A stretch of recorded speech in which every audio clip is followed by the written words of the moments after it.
In the spirit of women shaping the future of technologies, it's my pleasure to introduce you to our first keynote speaker. This is a woman who truly lives on the cutting edge of innovation. If you have ever signed a medical privacy paperwork, you've experienced firsthand her passion for applying technology to solve societal, political, and government problems, especially around data privacy. She founded and directs the Data Privacy Lab at Harvard University, where she aims to reimagine the ever-changing world defined by emerging technologies. And as former Chief Technology Officer, or CTO, of the Federal Trade Commission, she worked to open up the path for anyone looking to create innovative solutions at the intersection of technology, policy, and business. She's also been a trailblazer for women of color in technology as the first African American woman to earn her PhD in computer science from MIT.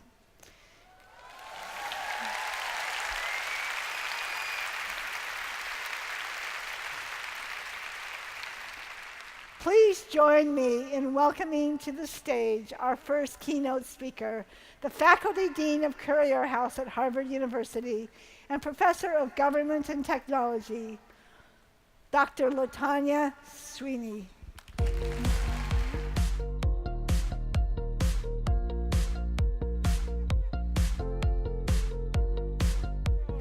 Thank you. Wow. Look at you guys. You know, when I first took computer science classes, I was usually the only black and the only woman. So when I come out here and I see you, you're amazing. This is great. Give yourselves a hand for who you are. That's awesome. Wow. We should give the organizers a hand also, right? I mean, look, they made this all possible to bring us together. You know, in 1967, Alan Perlis and Herb Simon wrote a seminal paper, What is Computer Science?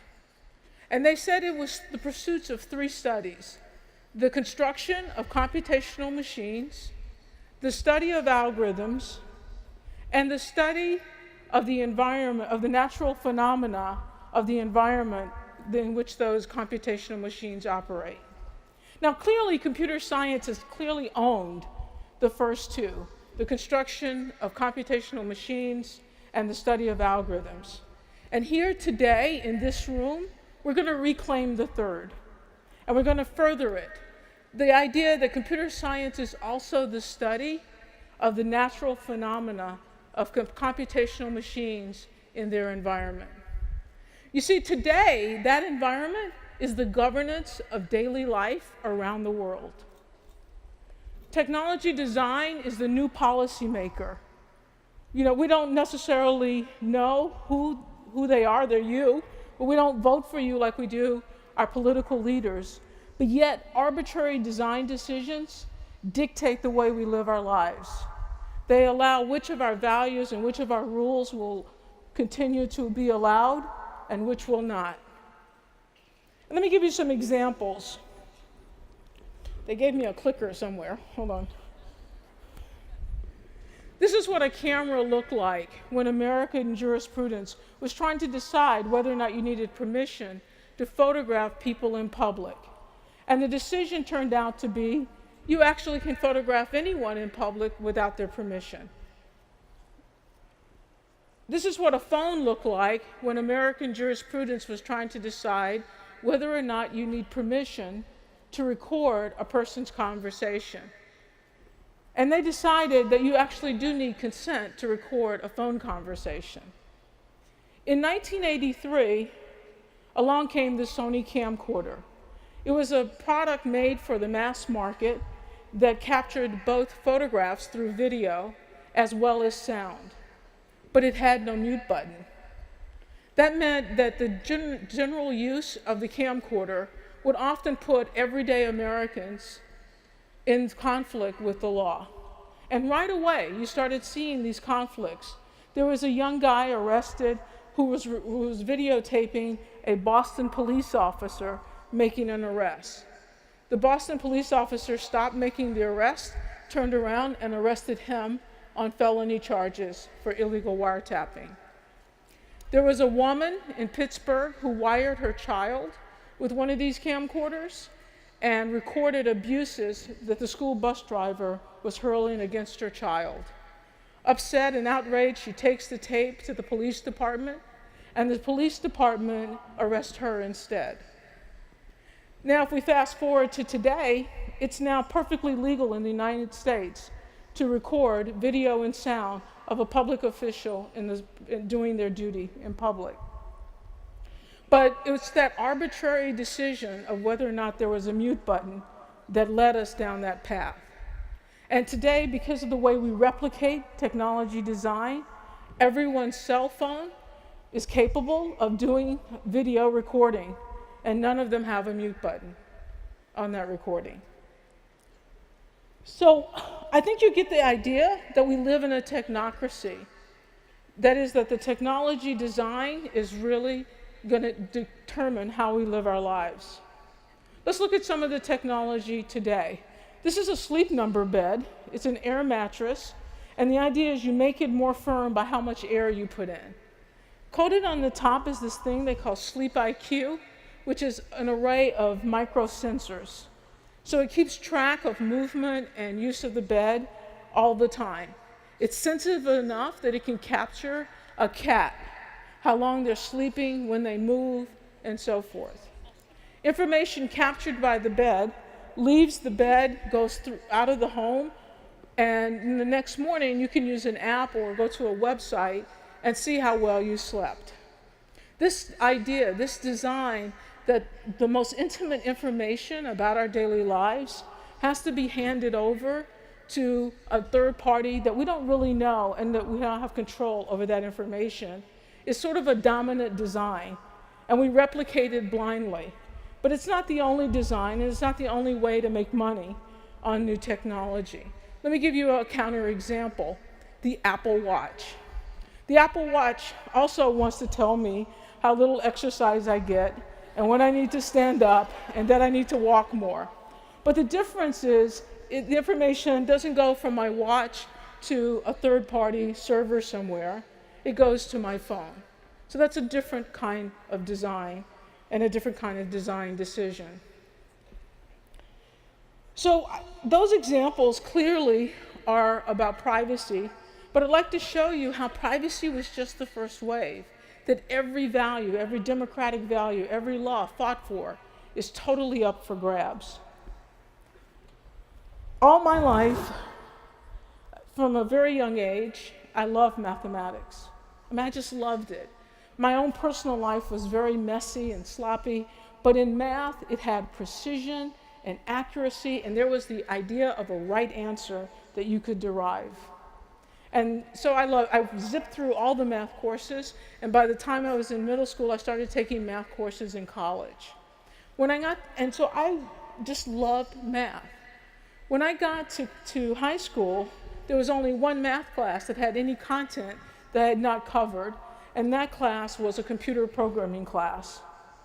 And from the day I took that first class, my love of math flipped over immediately to a passion for computer science. And part of it is because the logic that I had enjoyed in the math now took logical programming form. And instead of just making proofs and seeing the beauty of equations on a page, I now had programs that could do things in the real world. And I was writing programs for everything. I had students using my programs, teachers at my high school were using my programs, administrators were using my program. I felt like I could get a computer to do anything I wanted. And what I wanted most was to build a thinking machine. So I became very passionate about that pursuit, and eventually I ended up in graduate school, finally with the flexibility and opportunity to build my thinking machine. As I'm zipping around in the lab one day, an ethicist came to visit. And as I'm walking past, she says, "Computers are evil." And I cannot tell you, I just died. It's like, what kind of craziness is that? Let me go correct her thinking. So I go over to her and I explain to her how fantastic computers are, how they'll save people's lives and do all these fantastic things. But what was concerning her was that some medical data on state employees and their families was being given out freely for research purposes, without their consent, without their knowledge, and she felt they were very vulnerable. And so the circle on the left is the kind of fields of data that were being given out. And I looked at it right away and I said, well, it doesn't have their name or address. She says, yeah, but is it anonymous? And so then I said, well, back of the envelope calculation. There are 365 days in a year, 2 genders. Let's say people live 100 years. That's 73,000 combinations. But the typical 5-digit zip code in the United States only has 25,000 people. So all of a sudden, it was becoming difficult to make my point. So I said, well, let's just take an example. William Weld, who was the governor of Massachusetts at that time, had a medical record in that data. And I knew he lived in Cambridge. So for $20, I went and got the Cambridge voter list. It came on 2 5¼ inch floppy drives, floppy disk, for those who remember such things.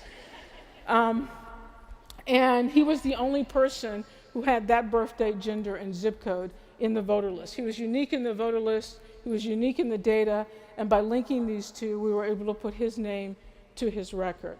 And this had a profound effect because it happened this was not only the decision being made to share the data by that group in Massachusetts, but it was the operating way it was done around the world. And this one little example had a profound effect that said, hey, you never thought about other data sets, and look what happens. And so as a result, the HIPAA, which is the American Federal Medical Privacy Regulation, actually cites this work in its preamble as to why a new regulation was needed. Please do not blame me for HIPAA. I'm just saying it's cited in the regulation. And then also changed practices. The work is cited in other regulations like in New Zealand, Canada, and so forth. So it had a profound effect. One day you're a PhD student, and the next day I'm testifying before congressional bodies. It was pretty mind-blowing that one experiment, one piece of insight, one fact could change the world. And academically it changed too. It was the cornerstone that started that area of computer science we now call data privacy, and started from this same origin. And so I'm chugging along through life, and a few years ago, I came to another exact inflection point. I'm sitting in my office at Harvard, I'm talking to a reporter, and we wanted to see a paper that I had written, so I Googled my name, and yes, Google is now a verb. When I Googled my name, up popped lots of links for the paper, and up popped this ad also, implying I had an arrest. So I tell the reporter, there is the article that we want, and he says, forget that, tell me about this arrest. And I said, well, I don't know what you're talking about. I've never been arrested. We argue about this back and forth. I end up paying money to this company to show him that they didn't have an arrest record for me. And in fact, they had no arrest record. With a name like Latanya Sweeney, they had an arrest record for no one with that name. And so he right away jumped to a conclusion. He said, oh, it must be that black-sounding name you have. And I said, oh, I don't know about that. And he's a tall Italian-American guy. And I was like, you're jumping to conclusions. You don't know anything about how technology works. What would it take for them to do that? And so we argue back and forth. And the more we're looking, the harder it is for me to disprove him. Because every name that we searched that had a Latanya in it came up with an arrest record, but not insinuating an arrest record. But if it had Tanya in it, it didn't. So, and there is something to his idea that this black-sounding name, because if you Google Latanya, and the images are mostly black women, and if you Google Tanya, the images are mostly white women. And so, unable to prove or disprove him, unable to disprove him, I ended up doing a full-blown experiment capturing 120,000 ad deliveries on over 2,000, the names of over 2,000 people.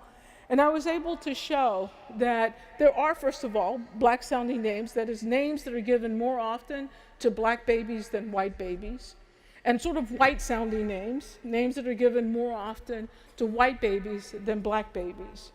And when we Googled, when I did Google the ads that were delivered based on those names, 80% more often, if you had a name given more often to a black baby, came up with an ad suggestive of arrest than whites. And what was interesting about this was, one, but it's just a neutral algorithm. How could this be? The other thing that was interesting is we have a law in the United States called the Civil Rights Act. The Civil Rights Act, discrimination is not illegal. For example, we discriminate all the time. We give student discounts. Nobody's upset about that, right? As I'm getting older, we give senior citizen discounts. I'm not arguing either. So we discriminate all the time, but the Civil Rights Act said that sometimes, in some people, in some situations, it's not okay.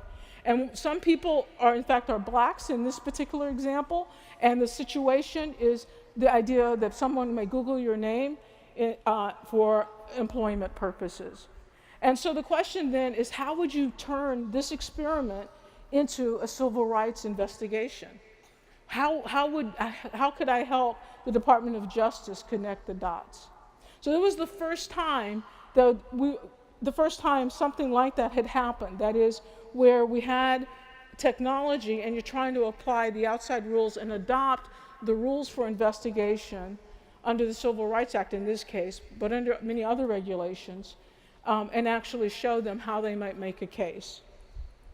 So that was profound, and it's really been the wind of that is an area that's evolving called algorithmic accountability. It's certainly sweeping through the government in particular. I'm also the director of the Data Privacy Lab. We do a lot of different kinds of projects. One of them is documenting all the hidden flows where your data goes. And if you go visit the site, you'll see how we've actually documented any particular element. And then we learn amazing things, like this is flows of personal health information, and learning that most of the flows aren't even covered by any law at all, and what consequences that might mean. So in all of those examples, I've talked a little bit about my own history, about how a simple experiment, a simple fact, a simple way sort of changed the course of certain activities. So off to the FTC I go, and I did a lot more work. And those of you who want to hear about the work that we did at the FTC around algorithmic accountability and these kinds of things, there's a panel this afternoon that you can come to. But I want to talk about not that, what I did at the FTC, but how you can change the world and what happened after I left the FTC.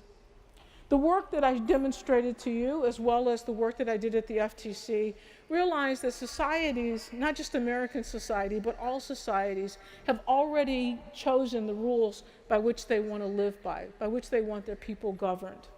And it's perfectly fine to realize that these things are not etched in stone to be forever. They change. But usually when they change, there's usually a public discourse. There's a public vetting of whether or not that change is a good one or a bad one. And what is happening with technology is there is no such public vetting. And the people who are entrusted to help in these situations don't understand the technology or how to link to them. And so the question is, how do we go about helping the helpers? So when I left the FTC, I come back to Harvard. I'm going to teach a class, and I'm going to teach a class of students to help the helpers. So I signed, and the name of the class was Data Science to Save the World. So students signed up, and I told them I'm very serious about this save the world part. That at the end of the class, you're each going to do a project, and if your project's any good, I'll take you down to DC and give you an audience with regulators. So in my budget, I set aside the money to take 3 students down. But in the end, I took 26 students down. It was pretty amazing.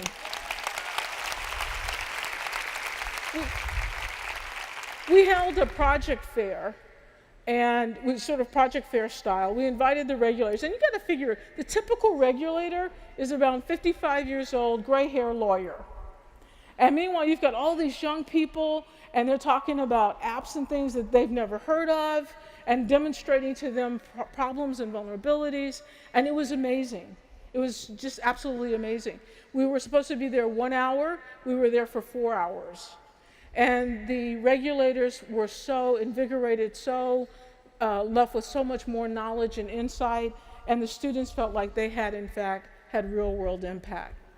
So when I get back, we didn't want it to stop there. We said we shouldn't stop it here. What we should do is have a publication outlet so that we can spread the word and do this over and over again. And our model was kind of like law schools, which have their own student journals. So we said, okay, we're going to call it the Harvard Papers on Technology Science. Now, Harvard's very particular about its name. If you're going to have a journal called the Harvard Papers on Technology Science, you have to go get a committee outside of Harvard to say the papers are good enough. It's not good enough that you could say them. So I go through my email, the equivalent of an email Rolodex, and I ask 50, primarily computer science professors, but 50 professors around the country, if they would be on this committee, trying to get just a few. When all but 48 of them said yes, I realized that this thing is much bigger than a Harvard thing. And so we dropped the whole Harvard thing and we launched the Journal of Technology Science. And the journal has been amazing in the level of impact that it has. It publishes these papers on experiments, and then we work to make sure that the results get into the hands of those who can have impact.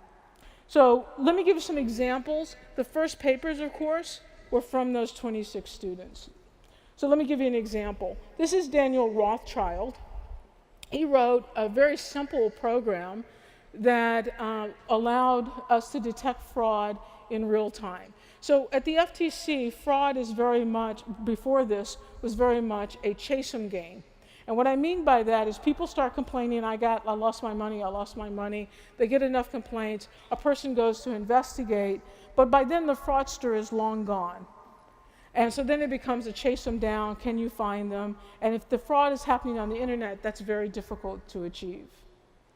So what Daniel did was said, okay, well, let's take some of the knowledge about prior frauds and let's use sort of keyword searching in Twitter feeds and, during live stream so that we can actually figure out whether a fraud is being perpetrated right now. And that totally changed the way fraud worked at the FTC because now they could catch it while it's happening. And so that's been profound, and they do, in fact, use this program and have moved on. Another paper that came out of from those original works was price discrimination in the Princeton Review. The students realized that when they typed in different zip codes, they got different prices for the same online service. And so when they mapped those prices for all 33,000 zip codes in the United States, they saw regional differences and thought that that was the end of the story. ProPublica took the data and pushed it even further and found that when you blow up those areas aren't solid. In fact, they're the zip codes where it's more likely to be an Asian family paying the higher price. Similar kind of study students did on Airbnb. There had already been work from some Harvard professors that showed that black hosts on Airbnb tend to earn about 12% less.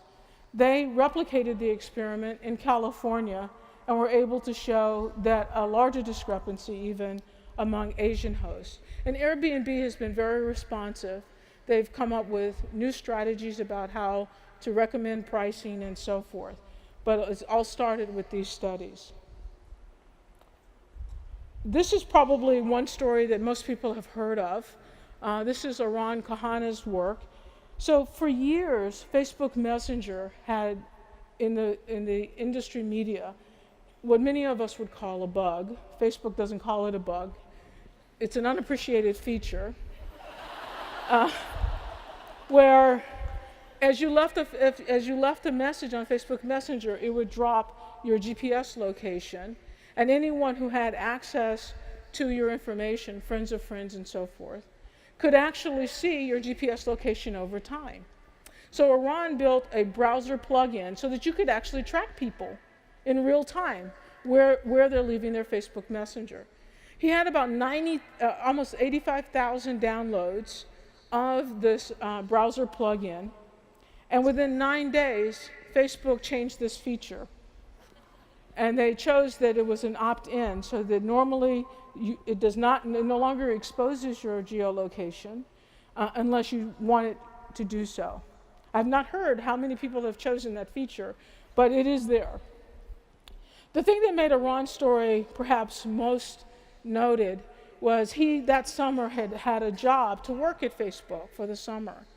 He shows up in Silicon Valley the day before he's supposed to arrive. They rescinded the offer. And so he emails me and he says, I think it's this browser plugin. I'm not sure about this tech science thing, if people are going to lose great summer internships. But within a day, he got offers from civil society organizations, government, and from many other companies right there in Silicon Valley. Ended up with a great job, paying almost twice what Facebook was going to pay him. And he ended up with a TED Talk on top of that. So it all scored for him.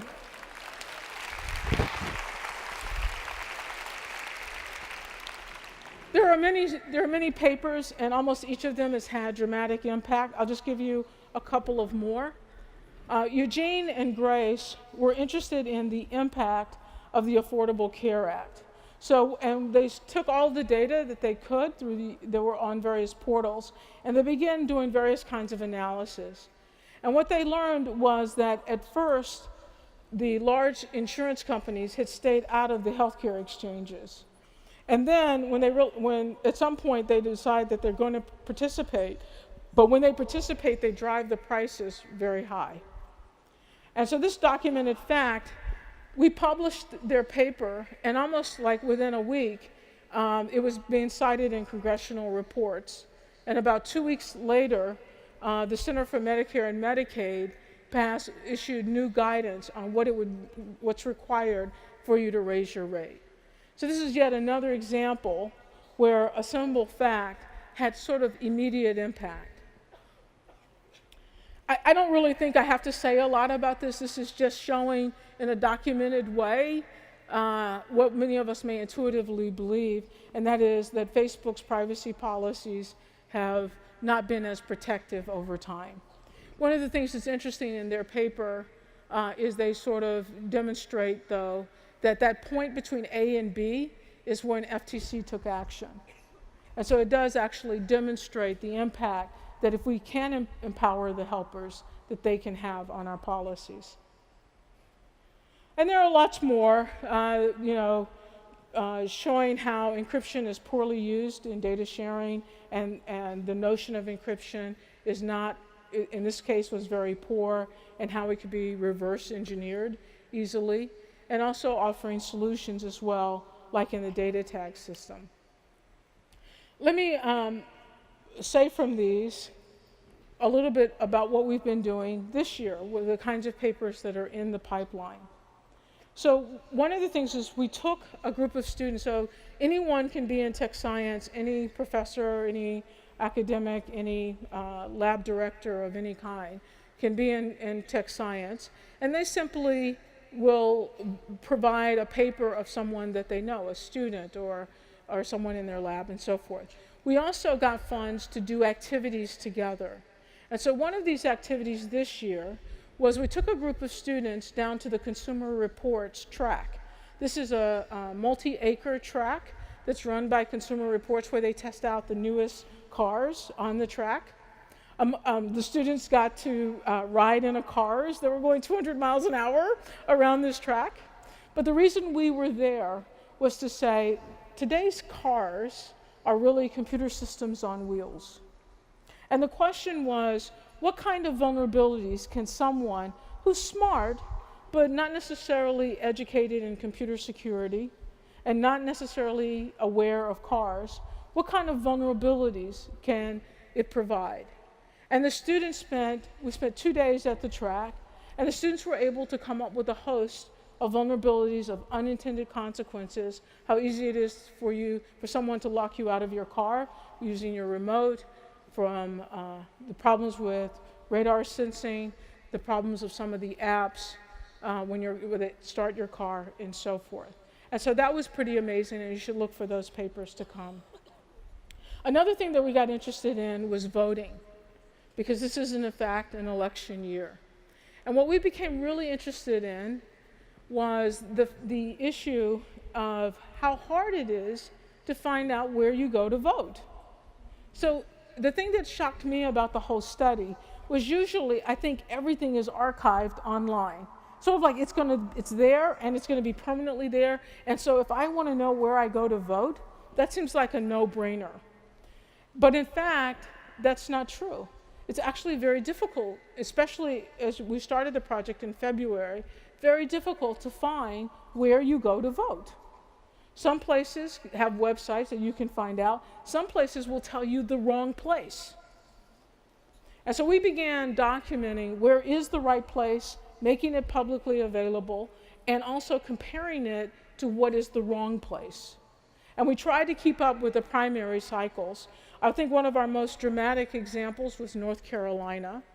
When the primary was on that Tuesday, and we were able to demonstrate on that Friday both the government website and another website were giving the wrong information. And the Attorney General was able to correct that immediately, or at least by Saturday. So we just think some problems may have happened maybe in early voting. And we were able to demonstrate issues similar to that in New York as well. But I think it's been pretty amazing project, so you should look for those papers. We're purposely waiting until after the election to talk about them for obvious reasons, especially given the current debating topics. But if you think about this talk, what is this talk really about? It's not really about me, and it's not really about the students that I've had. The talk is really about you. The talk is about how you can save the world. Computer science has clearly changed the world. IT is totally dominating the world. But it really requires your insight and your will to look for the unforeseen consequences and either adjust them at the design stage or to study about them afterwards. And on this, I say that you can save the world. Thank you.